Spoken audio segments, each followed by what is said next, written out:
The movie kicks off with Winston, who's chilling in a small wooden cabin out in Alaska. All of a sudden, Winston hears a noise outside the house and starts getting really nervous. He goes over to pull back the window curtain and totally freaks out when he sees this animal right in front of him. A few moments later, two cops surprise him by smashing down the front door and busting in to arrest him. An American cop named Madeline shows up and introduces herself, and that's when we find out Winston is actually a fugitive on the run from the law. On top of that, he works as an accountant for a corrupt businessman and crime boss named Murray. Apparently, Winston embezzled a massive amount of cash from him and went into hiding. Winston makes an offer to Madeline to cut a deal with the police, saying he's willing to testify against Murray in court, but the main thing is that the police have to give him full protection. Madeline calls her direct supervisor, Carol, to tell her about Winston's deal. Carol gives the green light, and the next day, Madeline rents a private plane to take Winston and reach the nearby city of Dockery, and from there, they'll fly to the US so she can hand Winston over to the authorities. At that point, Winston starts making fun of the plane because it's tiny and looks like a total piece of junk, but she explains it's the only plane available at the time. After that, she straps him into his seat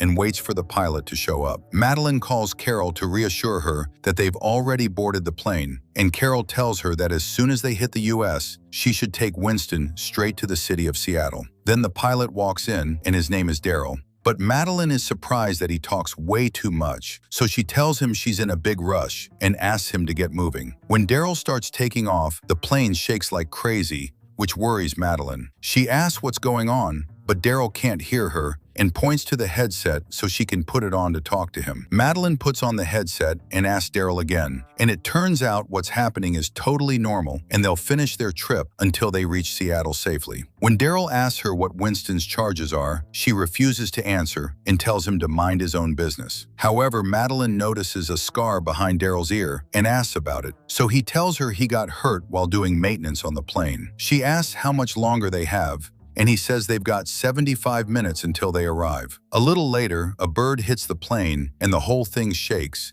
making Madeline scream while Winston sits there terrified. But Daryl calms them down and says they're lucky the bird didn't hit the engine. Right then, Winston sees a piece of paper lying on the floor. He pulls it closer and is absolutely stunned when he discovers that this paper is the flight license for the real pilot, Daryl, which means the pilot with them is actually one of Murray's hitmen. Winston tries to call out to Madeline, but it's no use because she has the headset on her ears. He rips a button off his shirt and tosses it at her, and as soon as she looks at him, he tells her something fell on the floor and he wants her to grab it. But Madeline refuses to do that, so he tells her he's feeling sick and might throw up. Daryl hands him a bag in case he gets sick, and at that moment, Madeline notices a blood stain on Daryl's arm and starts getting suspicious. She remembers that as soon as he got on the plane, he knew they were going to Seattle next, so she asks him how he knew that before she even knew it herself. Daryl tells her it was just a lucky guess and quickly changes the subject, telling her she looks like his ex-girlfriend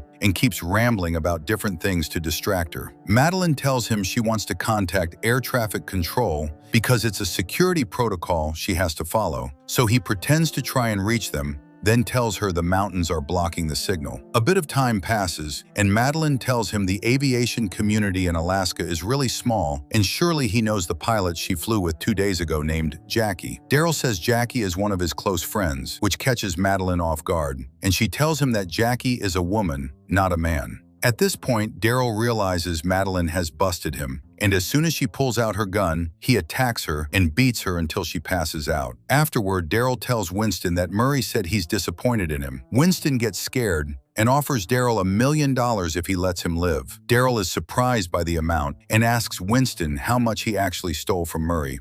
Winston reveals he stole many millions, and even then, all that cash is just a drop in the ocean compared to Murray's wealth. He tells him that for years he's been sending a $25,000 monthly bribe to someone working for Murray, and Winston promises Daryl that if he lets him live, he'll disappear forever, and Murray will never know he didn't die. Winston points out to Daryl that he hasn't officially said anything to the police yet, so either way, there's no harm done to Murray. But Daryl gets up from his seat, gets close to Winston, and tells him he's not the type of guy who can be bought with money and that he actually enjoys his job as a hitman. He tells him he's going to enjoy assaulting Madeline before he kills her, then takes Winston's glasses, throws them on the floor, and smashes them. During this time, Madeline starts waking up but pretends to still be unconscious, quietly pulling her taser out of her pocket. As soon as Daryl gets close to tie her up, she shocks him and he falls to the floor and passes out. Winston is absolutely terrified, so Madeline gets close to calm him down, but Daryl wakes up and lunges at her. Madeline hits the plane's control yoke and the plane starts diving. Madeline keeps fighting Daryl until she shocks him again and he falls to the back of the plane. She moves quickly, grabs the controls, and pulls up with all her might, leveling the plane before they crash. Madeline settles down, turns on the autopilot, and goes to open the first aid kit to grab some scissors. She has Winston help her get her hands free, and when she tries to move Daryl, she can't because he's too heavy. She's forced to unstrap Winston from the chair so he can help her. And Winston suggests she just kill Daryl and be done with it, but she refuses. They lift him together and tie him up, and then she searches his pockets. She's shocked to find her own picture and also photos of Winston's mother's house. Winston fears for his mom and tells Madeline they have to warn her somehow. She reassures him and says she'll handle it. Then Madeline tries to contact anyone at air traffic control, but the signal is weak and no one is receiving her message. She keeps repeating the message until finally someone hears and responds. She asks for help and tells them she's in trouble because the pilot is unconscious and she doesn't know exactly where the plane is heading. The controller starts to help her, but unfortunately the connection cuts out. Madeline starts to panic and doesn't know what to do, but suddenly she remembers that the phone she has is connected to satellites. She scolds herself for not focusing enough and quickly calls Carol, telling her what happened and that Daryl destroyed the navigation system so no one could find them. Carol calms her down and says she'll have a pilot call her and help her out. Madeline tells her she has to send someone to Winston's mom's house because she's in danger, and Carol promises she'll take care of it and do what's necessary. After Madeline ends the call, Daryl wakes up and keeps provoking her. She grabs her gun and aims it at him, but Daryl responds calmly, telling her that the bullet will go through his body and then hit the fuel tank he's sitting in front of, and the plane will explode. Madeline is forced to lower the weapon. Then a pilot from Carol's side calls her, and his name is Hassan. Hassan helps her step by step, and she starts doing exactly what he says until the plane stabilizes and moves in the right direction. Afterward, Madeline turns the autopilot back on. Hassan tells her that when she sees the coast ahead, she should call him because she'll be close to the airport and he'll teach her how to land. Then Madeline starts thinking about how Murray could have known they reached Winston so fast, and she starts suspecting there's a mole working for Murray inside the investigative office. Right then, Carol calls her and says they found the real pilot dead in his home and that he was tortured a lot before he died. Madeline asks her who else knows about this mission besides them, and Carol says the district attorney knows because they got the necessary permits from him, and the head of the investigative office, Cole, also knows. Madeline is about to keep talking, but she sees a mountain right in front of her. She ends the call quickly, turns off the autopilot, grabs the controls, and pulls up fast to avoid hitting the mountain. Madeline manages to clear it. During the chaos, Daryl sees his knife lying on the floor. He secures it with his foot and hides it under him without anyone seeing. At that moment, the plane hits a block of ice, but nothing happens to it. Then Daryl talks to Madeline and says he's glad she didn't kill Winston. Winston is confused by what he says and asks Madeline what he means, but she tells him not to worry about it. Daryl tells Winston that Madeline once killed a witness she was supposed to hand over to the police, just like him, and he asks her who made her go back to field work again. Madeline loses her temper, gets up, and goes over to hit him. While she's hitting him, her glasses fall off, so Daryl takes them, breaks off one of the arms, and hides it in his hand. Later, Madeline sees Winston is scared of her, so she's forced to tell him what happened. She says that a while back, she was responsible for protecting a witness in a major case. They were hiding in an old hotel until the trial date so the witness could testify. But the girl asked to shower alone without her watching, so Madeline put her in the bathroom and handcuffed her to the tub. This was against security protocol, but she wanted to give the girl some privacy. Unfortunately, a hitman appeared and threw an incendiary bomb at the girl, and she caught fire and died. She finishes by saying she was punished for that incident and banned from fieldwork for a long time. At that second, Carol calls to coordinate Winston's handover, but Madeline cuts her off and tells her there's a spy in their office. Her proof is that the fake pilot knows a lot of personal info about her. Carol says she'll take care of it and tells her she'll send a security team as soon as she lands to take Winston. Madeline asks for the opinion of Cole, the office head, on what's happening, but Carol says Cole doesn't know anything because this is her mission and she's responsible for it. Now Madeline suspects that Carol is the spy in the office. As soon as she ends the call, she calls Cole to let him know, but his office manager answers and says Cole is on vacation. Madeline insists on reaching him, saying it's a matter of life or death. Cole finally answers, and Madeline tells him Carol is the spy working for Murray. Cole is shocked and says he'll take the appropriate action immediately, mentioning he's currently at his home in the city of Suncat and that he'll cut his vacation short to head back to the office. After the call, Madeline remembers the time she was pretending to be unconscious. She heard Winston telling Daryl that every month he sends $25,000 to someone in Suncat, which is the same city where Cole's house is.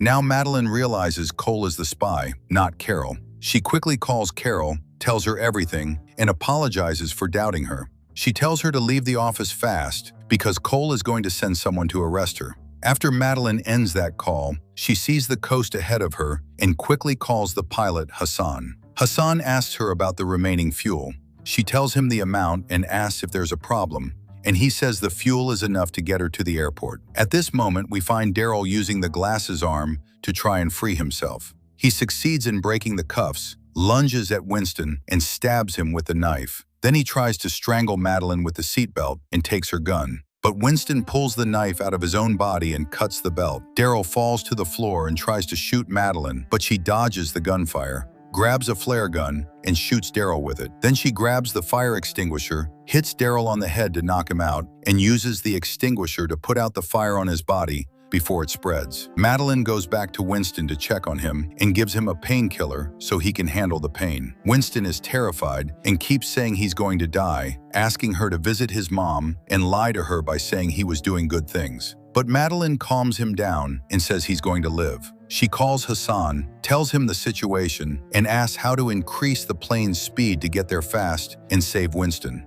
Hassan warns her that if she speeds up, the fuel will run out before she hits the airport. But Madeline insists. Hassan is forced to help her and tells her what to do. Afterward, Madeline calls Carol to check on her, but she's shocked when Cole answers. He tells her he confirmed Carol was the spy, but unfortunately, a car hit her as she was leaving her office, and she died. Madeline screams at him, saying he planned the whole thing and that she knows he's the mole working for Murray. Her proof is the $25,000 Murray sends to his account every month. Cole tells her she won't be able to prove anything and hangs up. Madeline breaks down, feeling guilty because she's the reason Carol died. But she pulls herself together and calls Hassan again. She tells him she's close to the airport and asks him how to land. By now, Daryl has woken up and is trying to free himself from the handcuffs Madeline put on him. He manages to get free and attacks her, causing the plane to veer off course. But Madeline pushes Daryl away and shoots him in the leg. Then she gets back on the call with Hassan and manages to control the plane and fix the course. But unfortunately, the fuel runs out and the engine stops.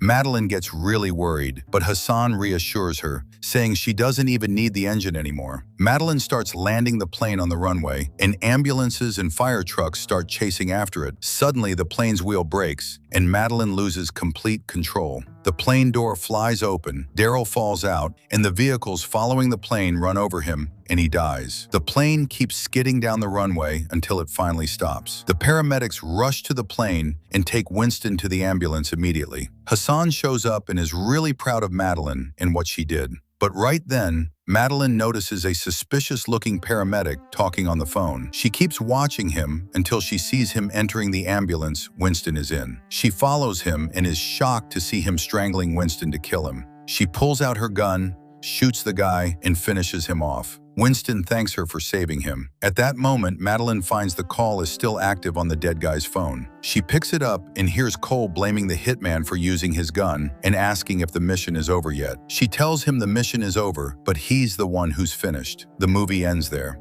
See you in the next summary. Peace.